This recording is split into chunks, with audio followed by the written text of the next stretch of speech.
Is there a strong overlap between SEO and AEO? I think WRT, does that mean with regards to indexability? So what's Um, the overlap between SEO and AEO, just in terms of indexability? well, they work in a bit of a different way in the sense that, of course, Google has all of the resources. They are able to check your JavaScript. So they have just like that, they are accessing your website in a different way, in a way that is more as an user will see your website. But these AI bots are just checking the most close to the door, just to say something, the information that is closer to the door. So the HTML that loads on the front end is the first thing that they get. And if your content is really hiding in different, if your sitemap is too deep, they will only access a little bit of it.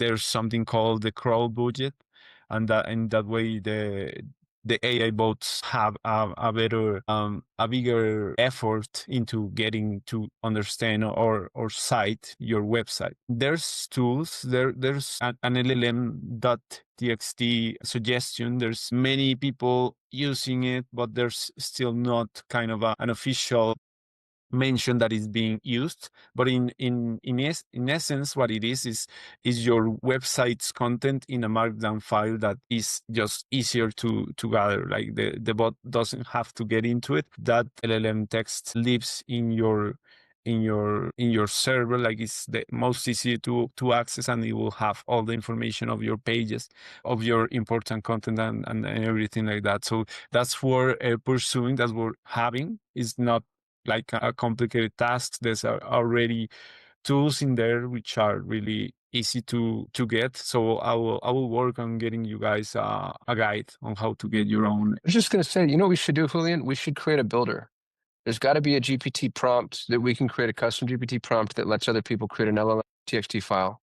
So let's put together an LLM.txt template and then a builder. And then that'll be one of the benefits we give to the AEO community. I hope that can be a custom GPT, I'm sure. If not, maybe we build it in Lovable. Yeah, it might depend on the content. Like it will, Yeah. if it's so extensive that I will think that it could struggle a bit, but we will get it somewhere around. So there's a couple action items here that Julian's given us. Everybody needs LLM.txt on their website.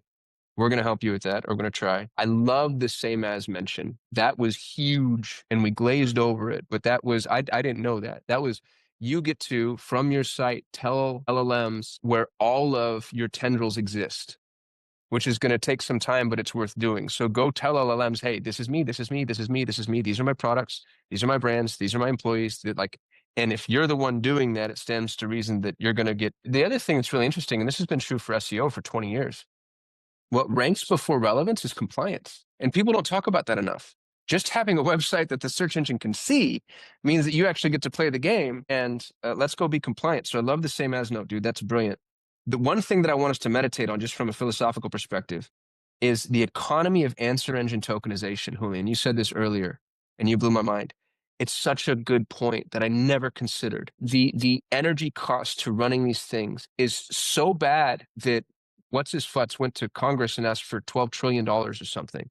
Like they're building nuclear power plants in space because it really is it's a very big problem, which means economization is going to be built into the system, which means whoever makes it easiest is going to win. I also think that probably means like we're going to see for the first time since 1989 websites without CSS. We're going to see LLM first websites, right? But I think the action item for everybody here, if you want to play the game, everybody needs to write a deep comparison article. So if you have a business and that business has competitors, go write the comparison article about all your competitors and your business and make it as honest as you possibly can and go as deep as you possibly can. And then obviously over-index in favor of whatever your value proposition is. But Julian, if you have the example that, who did you say does this really well? Search Atlas has a pretty good Search one. Atlas. Yeah, let's use Search Atlas as an example, and everybody needs to go create their own comparison article. And then we need to think about the economy of answer engine tokenization because they are going to economize their crawl. That's one way to make sure that you're ahead, is just to take all the information that everybody else makes hard and make it readily available. Another note I have here, because I know we're over time, is There's a huge opportunity here for somebody that's looking for an opportunity to roll up a website agency that does AI first web design.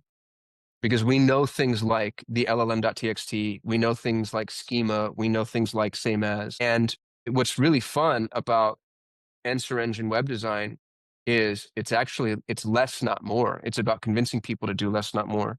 So for anybody that wants to take that and run with it, please do. I'd love to make you a referral partner. It's something that Julian mentioned that I think is worth bearing is this SEO is website optimization. I don't give a shit what anybody says. SEO is website optimization with link building, right? That's all it's ever been. You're optimizing a website.